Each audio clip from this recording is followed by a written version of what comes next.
ಬದುಕಿನಲ್ಲಿ ಸಾಧನೆ ಮಾಡಬೇಕೆಂಬ ಬಯಕೆ ಇದ್ದರೆ ಋಣಾತ್ಮಕ ಆಲೋಚನೆಗಳಿಗೆ, ಸಲಹೆಗಳಿಗೆ ಮತ್ತು ಸಂಭಾಷಣೆಗಳಿಗೆ ಕಿಂಚಿತ್ತೂ ಬೆಲೆ ಕೊಡಬೇಡಿ.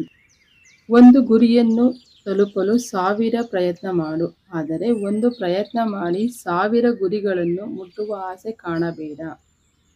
ಸೋತಾಗ ನಿಮ್ಮ ಕಣ್ಣೀರು ಒರೆಸಲು ಇಲ್ಲದ ಕೈಗಳು ನೀವು ಗೆದ್ದಾಗ ನಿಮ್ಮ ಬೆನ್ನು ತಟ್ಟಲು ಬೇಗ ಮುಂದೆ ಬರುತ್ತವೆ. ಇಲ್ಲಿ ಒಳ್ಳೆಯವನ ಥರ ಆಕ್ಟಿಂಗ್ ಮಾಡಿಕೊಂಡು ಬದುಕಬಹುದು, ಆದರೆ ಒಳ್ಳೆಯವನಾಗಿ ಬದುಕುವುದು ತುಂಬಾ ಕಷ್ಟ. ಆಹಾರದ ಮೇಲೆ ಅಹಂಕಾರ ತೋರಿಸಬೇಡ, ಯಾಕೆಂದರೆ ಅಹಂಕಾರ ತೋರಿಸೋಕೆ ಶಕ್ತಿ ಕೊಟ್ಟಿರುವುದು ಕೂಡ ಆಹಾರವೇ. ನಾವು ನಿದ್ದೆಗೆಟ್ಟು ಕೆಲಸ ಮಾಡಿದರೆ ಮಾತ್ರ ಇನ್ನೊಬ್ಬರ ನಿದ್ದೆ ಕೆಡಿಸೋ ಥರ ಹೆಸರು ಮಾಡೋಕೆ ಆಗುವುದು. ಸೋಮಾರಿತನ ಬಿಟ್ಟಾಗಲೇ ಸಿರಿತನದ ಕನಸು ನಿಜ ಆಗುವುದು. ನಾಳೆಗಳ ನಡುವಿನ ಆಸೆಯಲ್ಲಿ ಬದುಕಿ, ನೆನ್ನೆಗಳ ನೋವಿನ ನೆರಳಿನಲ್ಲಿ ಬದುಕಬೇಡಿ.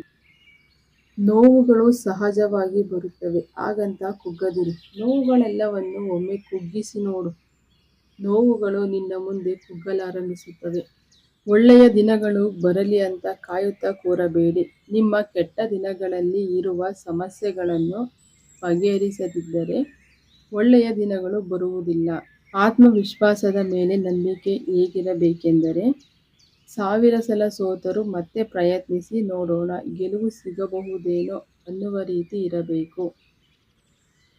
ಯೋಗ್ಯತೆ ಅನ್ನುವುದು ನಾವು ಹಾಕುವ ಬ್ರ್ಯಾಂಡೆಡ್ ಬಟ್ಟೆಯಲ್ಲಿ ಇರುವುದಿಲ್ಲ, ನಾವು ನಡೆದುಕೊಳ್ಳುವ ಬಿಹೇವಿಯರ್ನಲ್ಲಿ ಇರುತ್ತದೆ. ಸಾವನ್ನು ಪಡೆಯಲು 1000 ದಾರಿಗಳಿವೆ, ಆದರೆ ಬದುಕನ್ನು ಕಂಡುಕೊಳ್ಳಲು ಇರುವ ದಾರಿ ಒಂದೇ, ಅದುವೇ ಆತ್ಮವಿಶ್ವಾಸ.